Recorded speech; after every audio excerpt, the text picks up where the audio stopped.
ক্ষমতার থেকেও জনতা আমার কাছে আমাদের কাছে সবসময় গুরুত্ব থেকেছে এবং সেই গুরুত্বের জায়গা থেকে আমি রাজপথে নেমে এসেছি। সারা দেশেই ছাত্র সমন্বয়ক এবং যারা নতুন রাজনীতি করতে যাচ্ছে তাদেরকে পরিকল্পিতভাবে তাদের চরিত্র ভঙ্গের চেষ্টা করা হচ্ছে। প্রিয় বন্ধুগণ, আমি কথা বাড়াবো না, ইফতার করবো, ইফতারের পর হয়তো আপনাদের সাথে আমরা আবার আলোচনায় বসবো। আজকে শুধু এটাই বলবো যে বাংলাদেশ একটা পরিবর্তনের মধ্যে দিয়ে যাচ্ছে এবং এই পরিবর্তন আসলে বাংলাদেশের বিপ্লবী ছাত্র জনতার হাত ধরে এসেছে এবং সেই পরিবর্তনকে এগিয়ে নিয়ে যাওয়া আমাদের সেই ছাত্র জনতার কিন্তু ঐতিহাসিক দায়িত্ব। সেই দায়িত্ববোধের জায়গা থেকে আমরা নতুন একটি রাজনৈতিক দল গঠন করেছি, জাতীয় নাগরিক পার্টি। এবং আমি বিশ্বাস করি যে আমরা মনে করেছি যে জাতীয় নাগরিক পার্টি বা একটি নতুন রাজনৈতিক দল, একটি নতুন রাজনীতির সূচনা আমাদের জন্য এই মুহূর্তে সবচেয়ে বেশি গুরুত্বপূর্ণ। ফলে ক্ষমতার থেকেও জনতা আমার কাছে আমাদের কাছে সবসময় গুরুত্ব থেকেছে এবং সেই গুরুত্বের জায়গা থেকে আমি রাজপথে নেমে এসেছি। আমি মনে করি যে বরিশালে জাতীয় নাগরিক পার্টির সবচেয়ে শক্তিশালী ঘাঁটি স্থাপিত হবে। বরিশাল জুলাই গণঅভ্যুত্থানের যেভাবে সাহসী ভূমিকা, অদম্য সাহস নিয়ে বুলেটের সামনে দাঁড়িয়েছিল, সেই একই ভাবে সেই জুলাই গণঅভ্যুত্থানের স্বপ্ন নিয়ে এই বরিশাল জাতীয় নাগরিক পার্টিকে এগিয়ে নিয়ে যাবে। আমরা জাতীয় নাগরিক পার্টির কার্যক্রম শুরু করেছি। রমজানের পরে আরো দ্রুততার সাথে শুরু হবে, সেই সময় আপনাদের সাথে হয়তো আমাদের আরো আলোচনা হবে।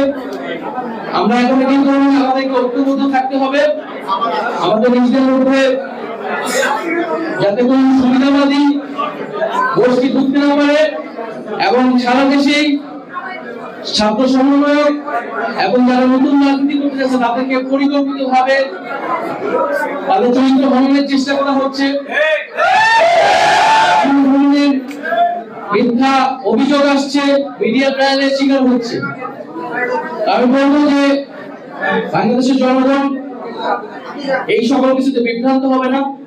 ছাত্র জনতা তাদের নতুন স্বাধীনতা এনে দিয়েছিল, এই স্বাধীনতা রক্ষার্থে ছাত্র জনতা কাজ করবে। তবে আমাদের নিজেদের সচেতন হতে হবে, আমাদের ভিতরে যাতে কোনো চাঁদাবাজ বা কোনো এই ধরনের কেউ অপকর্ম লোকেরা যাতে স্পেস না পায়, সে বিষয়ে আপনারা সবাই সচেতন হবে। চাঁদাবাজি দখলদারিত্বের সাথে আমরা কখনো আপোষ করবো না। সর্বপ্রথম আমাদেরকে নিজেদেরকে পরিশুদ্ধ করতে হবে এবং জাতীয় নাগরিক পার্টি তার জায়গা থেকে স্পষ্টভাবে বলেছে যে আমরা দৃশ্যমান বিচার এবং রাষ্ট্রের যে মৌলিক সংস্কার, সেই সংস্কারের ভিত্তিতে আমরা নির্বাচনের দিকে যাব এবং নির্বাচন করতে আমরা রাজনৈতিক দল করেছি এবং আমরা আমাদের জায়গাতে বলেছি যে নির্বাচনটি হতে হবে গণপরিষদ নির্বাচন। গণপরিষদ নির্বাচন ছাড়া একটি নতুন সংবিধান বা সংবিধানের মৌলিক সংস্কার প্রয়োজন নয়। অনেকে ন্যূনতম সংস্কারের কথা বলতেছে, আমরা বলি ন্যূনতম সংস্কার বলে কিছু হয় না, আমাদের মৌলিক এবং গুণগত সংস্কার করতে হবে। সংস্কারের ভিত্তি এই সরকারের সময়ই করতে হবে। মানুষ ছাত্র জনতা রক্ত দিয়ে এই সরকারকে এনেছে পরিবর্তনের জন্য এবং বিচার পাওয়ার জন্য। সেই কমিটমেন্ট অবশ্যই জনগণের প্রতি সরকারের রয়েছে এবং আমাদেরও রয়েছে।